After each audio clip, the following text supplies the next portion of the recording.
Okay, I just started recording the call and then I'll just go over with you why I'm recording it and some things that we're going to be doing going forward. So before Okay. I get started, how's the little one? She's so precious. She's Yeah, beautiful. Thank you. still running the house, I'm sure. Yeah. She's down there playing in her little toy right now. So, Yeah, good to hear. So, like I said, I wanted to talk about the recording of the telephone call because as faculty coaches, as program managers, the one thing that we want to ensure is that our staff instructors are getting the proper coaching and mentoring to help them in their classrooms and help our students be successful. So, what we're doing is we're giving examples or recordings of our conversations with our instructors, whether or not they're good or bad, whether or not we're addressing performance issues or not, just so that the senior management level can take a listen and see if there's anything that they could add, anything they can take away, just provide some type of feedback. So that's the purpose of the recordings. okay. I've always had a problem in the past with Skype. So it's good that we now have Teams because that's what I'm using and that's what I encourage you and the other faculty coaches and instructors to use as well. Make sense? Yes, it does. Okay, good. So as we move forward, I do have for you the uh, new structure of in or new list of instructors that will be reporting to you. And I Okay. just sent that to you. So I want to, we talked about it already, and that there's going to be a new structure rather. And I wanted to make sure that one, I had a good span of control across all of my organization, but also that folks that you may have dealt with in the past that you're going to get again and some that you haven't. So, with that being said, if you have that list open, you will see that you have all of the economics, all of the accounting, as well as the digital marketing folks. So that gives you about 22 to 23 to 24 instructors. And that's your max one. Two, they don't all teach at the same time, although you might see that in the economics arena than you would in any of the other disciplines. Um, Now, as far as these folks are concerned, none of their, for economics, rather, let me back up, none of their classroom evals have been done. The ones that I focused on that you had was business. And that was Mopaloa and Nashawn. Those have both been done and they have received them. And then the ones that had been moved out from you temporarily, those have been done as well. The good side of that is the folks that you had from Tanita and went to Tanita on a temporary basis is going back to her. Okay. Same thing applies with Vanessa. The ones that went to her temporarily will stay with her. Okay. Um, so that's how that is going to work. So they had already started working on their performance reviews. What I do not have at this point, and I have to follow up with Cheryl, is for the accounting folks. Which one of those who've had their performance reviews already completed? So once I get that information, you'll have it as well. Now, like I said, the plan for this conversion or transition will take place on the 14th of May. This is the day after OSN, official student numbers. So in between that time, I'm going to be coordinating with Cheryl a plan on how we're going to communicate this to all of the staff at the same time. And what I will be doing is I will also be sending individual introductions to the accounting and digital marketing folks, just introducing myself, as well as you as their faculty coach. Okay.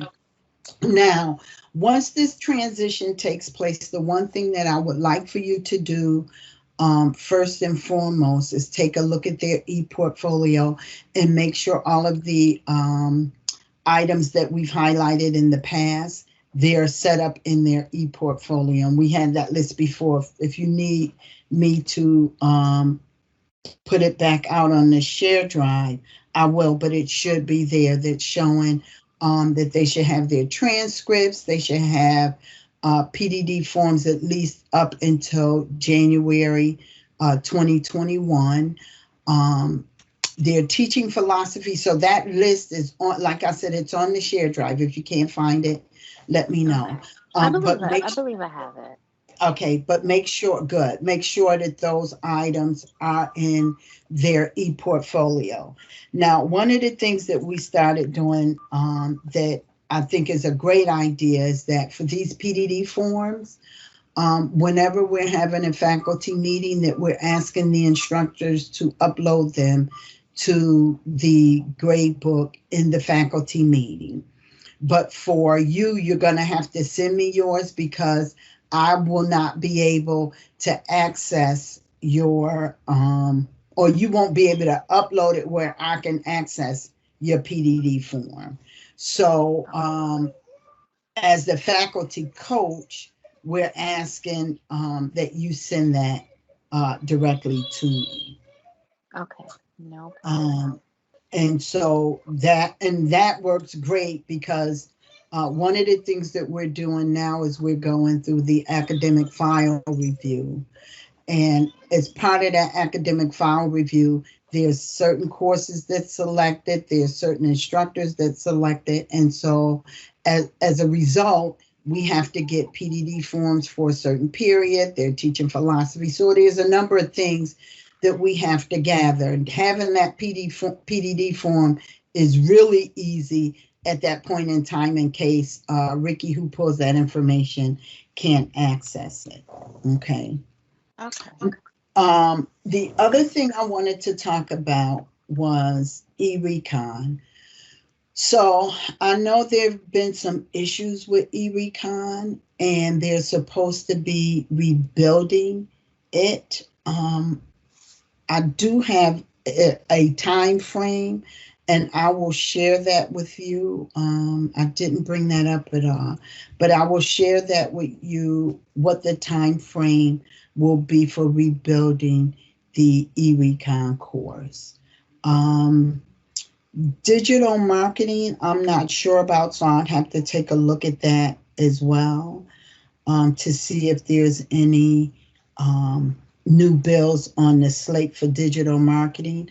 A lot of what we're doing is working on courses that either has never been touched or courses that we're making book agnostic.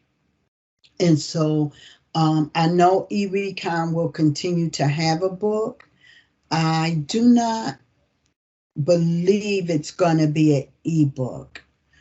And James Woslowski, I think is how you pronounce his name. Mm-hmm. He's going to be the builder of eRecon. Okay. And I, for some reason, I got in the back of my mind, it's saying it's scheduled to be rebuilt or implemented for September. But again, I'll find that out and let you know. So along those same lines, a couple things.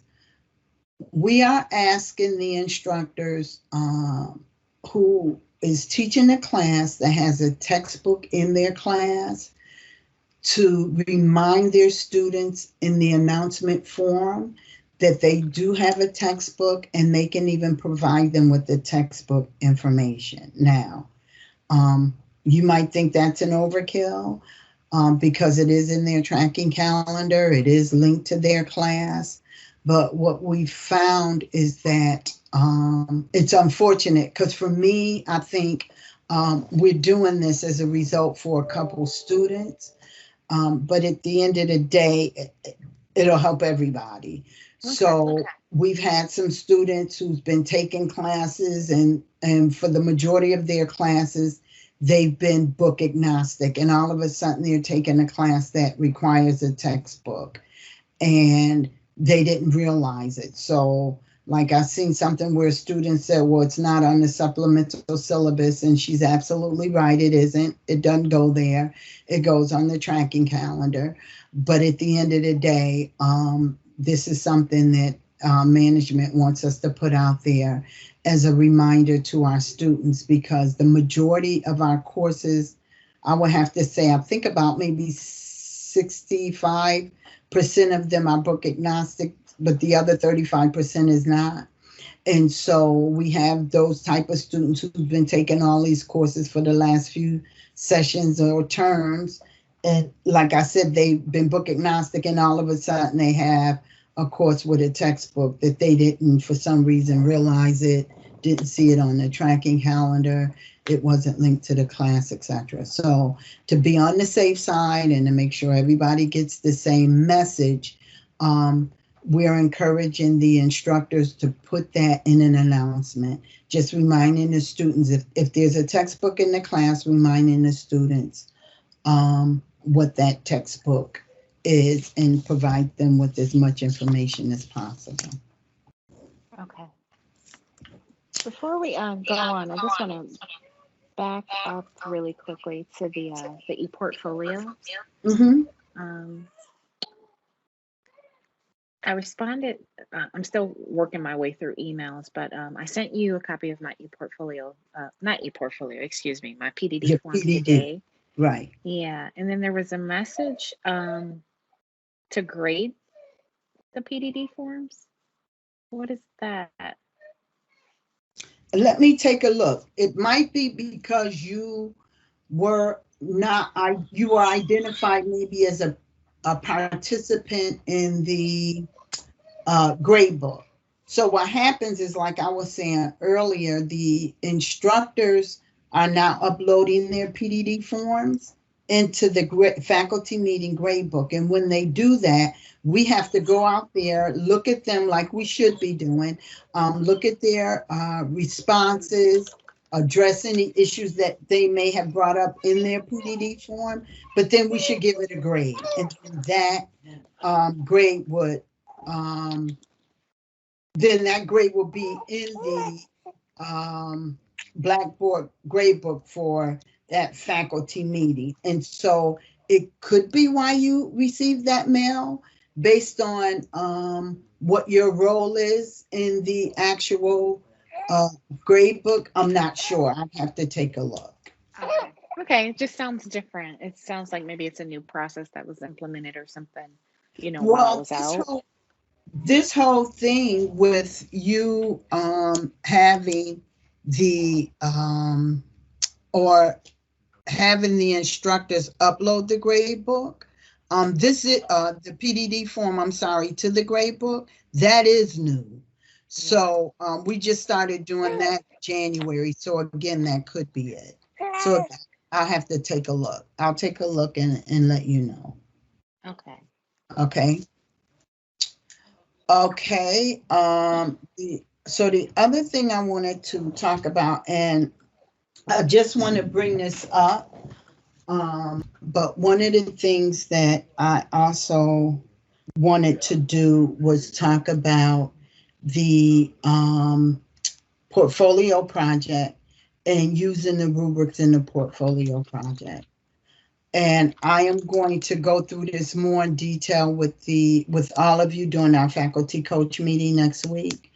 But at the end of the day, based on what I've been seeing from some of these bus classes, the instructors are not using the they're not using the rubrics. And so we need to make sure that they're going into core and that they're utilizing the rubrics for these portfolio projects. So I'm just going to lay out a plan and talk about it and give some details as to exactly what we should be looking at and looking for. Okay. And it's kind of disappointing. It's not just so much disappointing that they're not using the rubrics, but I see a lot of hundreds, and that gives me the indication that the rubrics is not being followed or utilized. And Brianna Harris, one of our program managers, did a really good job in pointing out some directions that we could use to see if the rubrics is actually being used in it, and if it's not being used at all. So like I said, I'll be going through more detail of that in our next, in our faculty meeting. Don't most of the portfolio projects require that you submit like different drafts of it for each week, so that by the time you get to the end, you've got you've had pretty good interactions and touch points with the instructor to kind of get it perfected, I would think, or close to absolutely. It. But if you don't, if you give feedback, which is in a lot of cases, what happens is you submit a draft, you get some feedback. In some cases, it might be over the course of a couple weeks. In some cases, it may be like maybe just week 6 or week 5 and/or 6. And then when you get to the final, the feedback should be whatever you provided in the past, that's been implemented, along with whatever new you do or don't see. And so, they may not, so for example, week 6 or week 5 draft might say that you're missing a citation. Please ensure you provide the citation when you submit your final document. So when the final document is uploaded, this student should have that citation. They should have that reference page. But if they don't, that should be part of the feedback. I informed you during week 5 or 6, whatever the case may be, that you were missing your citation, your reference page that isn't there, and you still do not have it. As a result, you're being deducted some points, something along those lines. So, okay. So that's where we stand with that. So yeah, that's how it should happen. But in a lot of cases, it's not happening that way. Okay. And we need for these instructors to use the rubrics for both grading and comments, and that's just not happening. Any other questions regarding the portfolio project and utilizing core? No, okay. That was it. The other thing is I wanted to address the weekly reports that we get, because we've always had that standard date of, for example, for the discussion or the within term report, the WTFS report, the needs grading report. I've always had dates out there for you guys. So in most cases for the WTFS and discussion reports, you had to have the feedback in by Wednesday. So what I'm going to be asking is that the feedback stay that way, that we get it on Wednesday, that you provide me the feedback on Wednesday. But if you do not have the feedback from an instructor by then, let me know. But I'm gonna, and I'll bring this up during the coaches meeting. The goal is that when you send out these, when you send out the information, these reports, and you're looking for feedback because there's something that the instructor did not do for that week, some administrative function they didn't complete, also send make sure you have on the email their personal email address, because often I'm finding some of these instructors cannot get like Brian and Stratton email into their jobs, but they have access to their personal email. And so they will see it sooner rather than later. So I am going to ask that we do that, because we have time frames that we need to get a response and to ensure that there isn't any problems on our side, and whatever the instructor, whatever issue the instructor is having, that we can work with them and work through this, whatever that issue might be. Does that make sense? It does. It does. So I think once we've, finalized, once we've transferred the staff over and made the announcements or whatnot, I will ask everyone on my team to just make sure that I have up-to-date contact information. So, kind of help facilitate that. If I'm going to be sending emails to their personal emails, just making sure that it's all up to date. Well, here is the thing with the personal email addresses. I have out on our shared drive the faculty management listing, and that faculty management listing has all of the updated email addresses. So, I mean, if you still want to validate that you can, but I've always used that, and I have not had a problem in the past. Matter of fact, when I do course offerings, if it's to an instructor who has not taught that session or the prior session, I will take that email and send it as well to their personal email addresses, because I want to ensure that they get it, because often they're not watching their Brian and Stratton email addresses. So based on that, I've always gotten a response. So I haven't seen a problem yet, but I do know that is where the personal email addresses are. So that is on the shared drive. Okay. And once this conversion takes place, I'm sure what's going to happen is what we've done in the past. Ricky will go and she will make sure that all of the instructors are under the proper program managers. Okay. So again, hopefully that, that won't be an issue, and we would have all of the necessary information that we need. So that's what I have to talk about so far. The other thing I wanted to bring up was the May session start.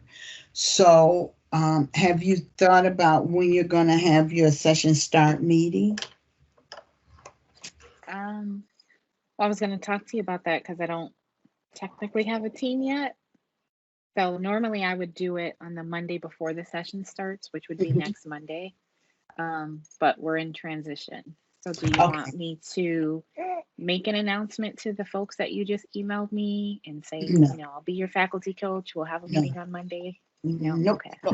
So what I'm going to do is, and that's a good point. So I don't even know why I asked you that.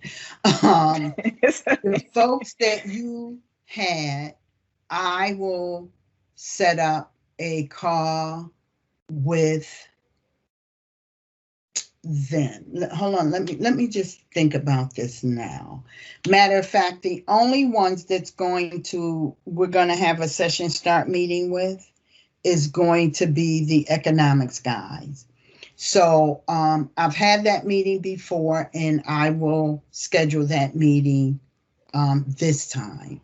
So what I did was when economics came over, I think they were initially coming over to you, and I put them all under me, and I split out the other folks. That is going to stay the same. So again, whoever Vanessa has, she'll have.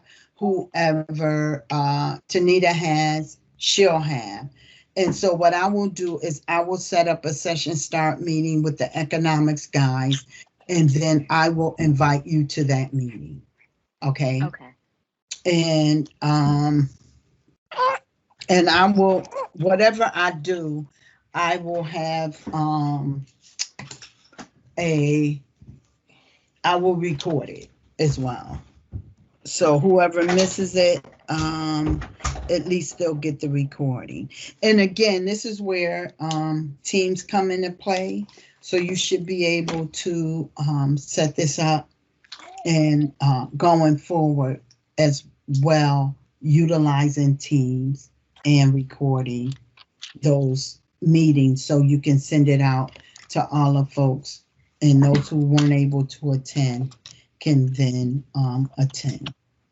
So I want to, did you have any of the economics folks before? Yes, I've had some of them before. Okay, who let me know, who did you have? Let me pull up this list. I'll let you know. So I have worked with Ed Bakker, Latif Balogun, Okay. Danielle Pichella. I've worked with her. Marlo Chivera, Laura Ingen. I've actually worked with Marveline King before too. I think she's accounting, but I've worked with her before. No, I haven't worked with him. Okay.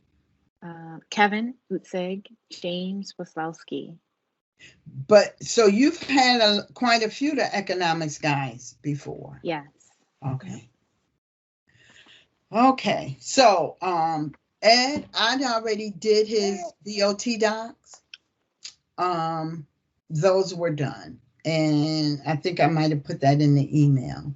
So let me just say this, and you've worked with them before, so you may know more about them. And I'm not going to give you a whole lot because I want you to be able to see some things for yourself. Overall, what I've seen in economics is these instructors provide a lot of information to the students. Mm-hmm. So much information, I call it information overload. Now, one of the options that we have is that we can create content in Blackboard where they could add these types of resources and information to help the students out. And in some cases, a lot of the details that they provide, Mia, is good data. It's just that it's so much. Like every week, it is so much.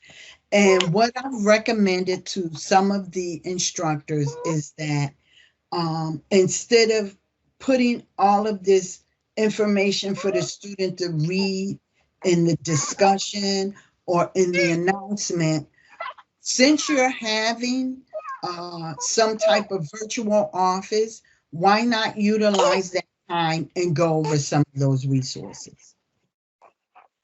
And that's a good idea. I think I'm a visual person, so you could almost talk to me sometimes when you're blue in the face, but I'm just not gonna always get it. But if they utilize that virtual office time and have that discussion, open it up to the class. You're going to find students going to ask questions. You're going to find some students who's not going to ask any questions, but they'll hear somebody else and say, you know, I'm glad they asked because I was kind of too embarrassed to ask, that type of thing. That would help. It's just that, like I said, there is a lot of information that they put in the course. Economics to me is tough anyway. So if I'm a student, and this is how I explained it to some of them, because now I put the shoe on the other foot. I'm a student, and as being a student, I am now saying I need help because there's some things that I don't understand. If you're giving me a bunch of documents to read or resources to look at, and I'm telling you I don't understand, I'm just not sure of how I'm going to understand by reading these documents. Now, some people can, some people will. If they're like me, they won't.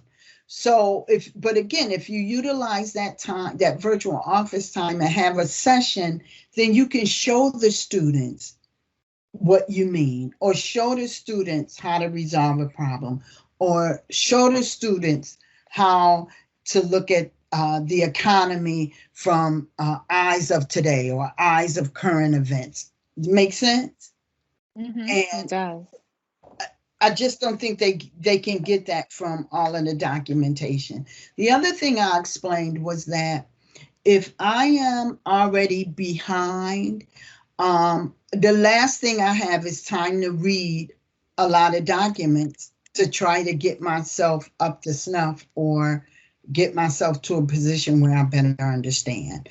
So I'm hoping that they will take that opportunity, but at the same time, I am going to come up with a session where we can build content and put it in the class. My only thing is I'm hesitant at having the instructors put data in the class. So that's where I'm struggling, and that's where I need to come up with a process. So if they have a lot of documentation, maybe they give it to me and I'll take it and I'll put it out there, or maybe they can give it to you. You could take it and put it out there. I don't know. I have to see. But at the end of the day, it's a lot of information that they put out there. The other thing, too, I said is that what it does is it ups their discussion metrics. So it looks like they're engaging in the student 180 to 200%, when what they're doing is posting a lot of material.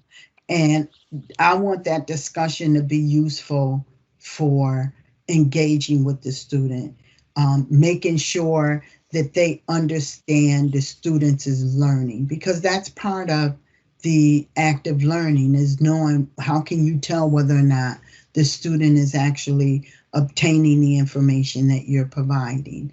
And so to me, we do a lot of the, here's a bunch of reports or some blogs or some articles for you to read. But at the end of the day, how engaging is that to the students? Some instructors do take that information and, go out and ask critical thinking questions. But if I'm a student and I'm already behind, or I'm struggling with comprehending, then this is not helping me. This is just stressing me out even more. So that's my take. No, I won't give you no specific anybody. You'll be able to see it yourself. And I've already seen it because I was doing some of the course reviews, so I can see the announcements, and the announcement will have, like, for 1 week it'll have like 8 videos, and I'm sure it's probably great content. And it's probably very related to that discussion topic, and but I definitely have seen that already. I'm like, that's a lot, unless they're extremely short, like 1 or 2 minute videos, which in economics, they're who not. knows? Right. But so yeah, that's definitely something I've seen. And something else, it's not something we have to tackle right now, Right. but it seems like a lot of the instructors are kind of strict in regards to the late policy. Like, I saw a lot of, after the third or fourth day, like, you know, that's it. You're not Mhm. turning in any assignments unless we've spoken and I've specifically given you permission to do so. So, and I know every instructor, it's up to them, Mhm. but I'm like, that's kind of it just because I saw so many of them back to back. So I'm like, they're kind of strict Well, regarding that. it can be. And so two things. One is, I don't know how much I can talk because I'm kind of strict with my late policy. Although I do and have been more during the pandemic. Um, because the last time I taught, I had quite a few students who lost family members Mhm. because of the pandemic. Now, to your point, um, some can be very strict. And so I got that. Um, I just say they need to be a little more empathetic. And I had that conversation with the economics folks when I first took them aboard. But they can be more empathetic and consistent. So don't allow one student to continuously submit late work and you grade it, and one student who's been doing really good, and all of a sudden they had a bad maybe week or 2 weeks, and you want to apply late points. So I ask that you be consistent. Um, and I know in some cases that might be a struggle. So if they have a late policy, it is their late policy, but we do want them to be empathetic to the student situations, and not be so strict. So I won't say that I'm strict, but I do have a late policy that I like to follow. Do I bend it? Absolutely. During this time, absolutely. And when I say this time again, I'm talking the pandemic, because I've just seen the impacts on a lot of the students. I struggle when I get students that I'm constantly sending out retention notices. And so for me, after week 4 and we start in week 5, I no longer send retention notices. What I send is emails. And if it's radio silent for me, and then here we are, week 6 or even 7, and I got a student coming out to me. Like I had a student come out to me that told me they were just too busy. They're working, and and their job has required them to work overtime, and they are just too busy, and they've done absolutely nothing. That I struggle with. And so, because I think if you really want to pass, you will do something. Even posting discussion tells me that you put in some effort, because that you can do over the phone. So I'm saying you get a break from your job. So, and I also understand that they need to take a breather and breathe, because they may be overwhelmed. So it just all depends on the situation. But I was shaking my head with that particular student, because I never heard anything from her, except for the 2 times she told me in the beginning she was just too busy. So I don't even know why she applied for school, but she did. And but she didn't want to put any effort into it. So like I said, it just all depends on the situation. And there's times that we do have to bend, and I will never say break the rule. I will say that sometimes we have to bend to be able to help our students, especially when you see that they put in the effort. I would never want to encourage an instructor not to help a student that have been putting in the effort, and for whatever reason they're struggling. That's our job, is to help them. And so that's where I encourage them. But you're right, some of the instructors can be very strict, and I agree, you will see that in accounting. So I'll Not let that I you don't get it, manage because it. I want to work through the courses to see what the course load is. Because if you got 24 students and they have 4 or 5 assignments per week, that could be a lot. So maybe that helps to kind of mitigate and keep the process flowing. You know what I mean? Keep you flowing and Mhm. being able to get your grading done when you don't have to go back and grade 10 late papers. So just throwing it out there because I saw Mhm. it and I want to kind of get my hands around it to Good, to good. understand it Mhm. more so. I appreciate that, because I think that you're going to see some of that in economics. And again, economics is not the best course to even want to take. I know I never want to take it, so I could imagine how some of these students are. So it can be tough on them. And then I also, conversely, like you said, I could see it. It's being tough on the instructors as well, but this is their job and this is what they signed up for. So But at the same time, they have the same struggles during this pandemic that our students are having. So we have to be empathetic to them as well. So, well, good luck with seeing what's there and how we can best help. And whatever it is that you find that you think they may be struggling with that you need help on, I'm definitely here for that. Thank you. Because these instructors were new to me, but I kind of had the conversations with most of them, and they did really good. But you really don't see a lot of it until you start going through the classes, or you start hearing about a specific issue. Other than that, as long as it's radio silent, you really don't know. And I often say when you start peeling the onion, that's when you find the helter skelter stuff. So, but yeah, I'd be interested in your findings for sure. Okay. And I think that was all that I have for this week. Like I said, that we'll be covering the evals during our faculty coaches meeting, along with addressing core and some of these other reports, and go from there. Okay. So, do you have anything for me? I have one more question. Absolutely. So with me getting 24 new people, and I know that you still have to determine who has had evaluations and who hasn't. So Mm-hmm. let's say worst case scenario, I have 24 evaluations to complete for the year.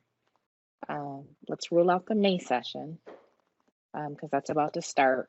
And so Mm-hmm. I don't, with the transitioning to a new team and everything, I don't want to, I probably won't be able to do any evaluations for May. So we're looking at, what do we have? June, the June session, September, and then November. Well, I try not to do any in November. I try to have them all done before November.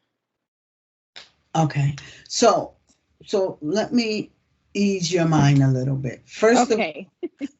I have a commitment, a responsibility, and a commitment to do 5 every term. So that's going to alleviate some from you. And so I've selected some from you. I've selected some from each of the faculty coaches, and that does not include your evaluation.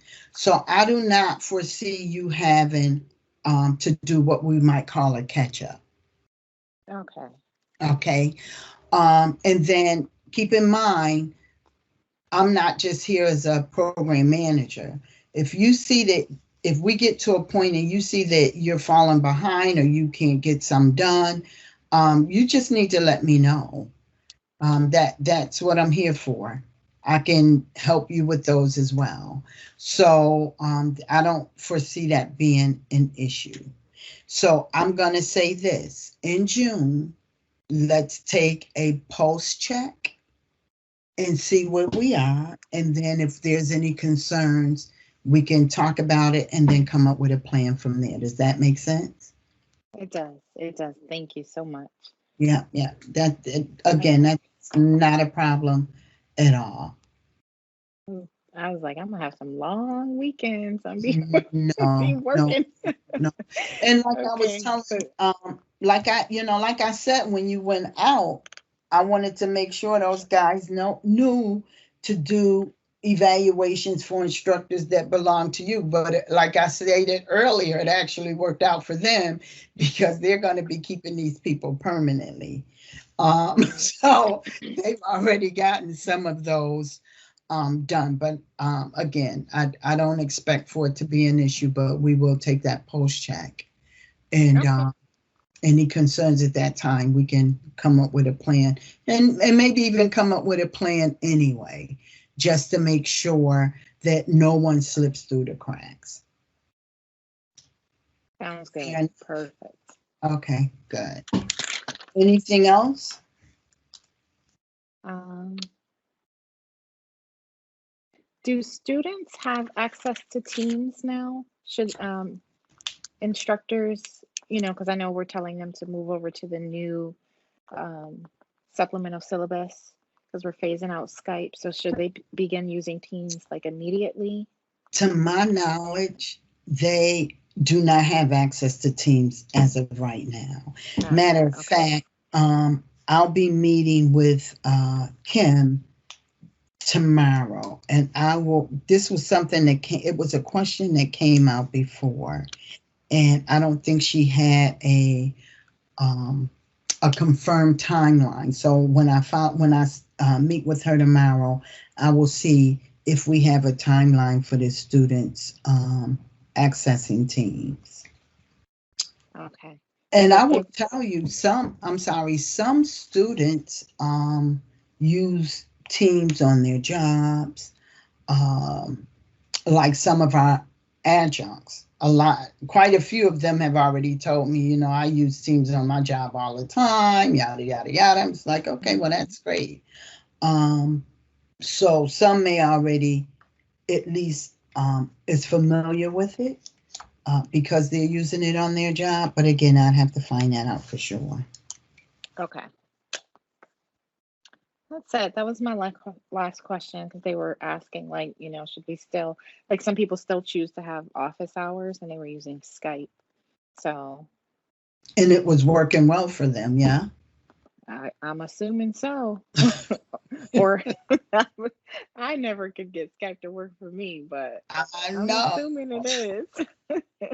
I'm telling you, I had such struggles. I did an interview a couple weeks ago, and it was so bad, and I just right away moved over to Zoom. It was like at one point I couldn't hear them. At one point they couldn't hear me. It was, and I knew this because we were chatting, and I'm like, this is ridiculous. So while we were going back and forth, and I had the faculty coach on, and he was asking some questions. Then I opened up a Zoom, and I just had everybody move over to Zoom, and it worked out well because we just picked up where we left off at from Skype. But yeah, I have not had real success with Skype in quite a while. So I'm really excited about Teams. I'm excited, with what Teams have to offer. So I think this is a really good tool and investment for us and, for the college and us. So excited about that. Okay, then if there's nothing else, then I will be talking to you next week. If you have any questions, let me know. And all the information that I get out regarding evals for the economics guys and even the digital marketing, I will let you know. Matter of fact, I am going to update your spreadsheet so that you also have the BIDs for these folks. So I'm going to create, and not even create, but copy over some of the data to the file that'll have the instructors' BIDs as well. Okay. So that'll be easy. This will be something that you'll already have. Okay. All right. Thank you. Okay. So take care of the family, and I will be talking to you next week. Thank you, Brenda. Have a great week. Thank you. You too. Bye-bye.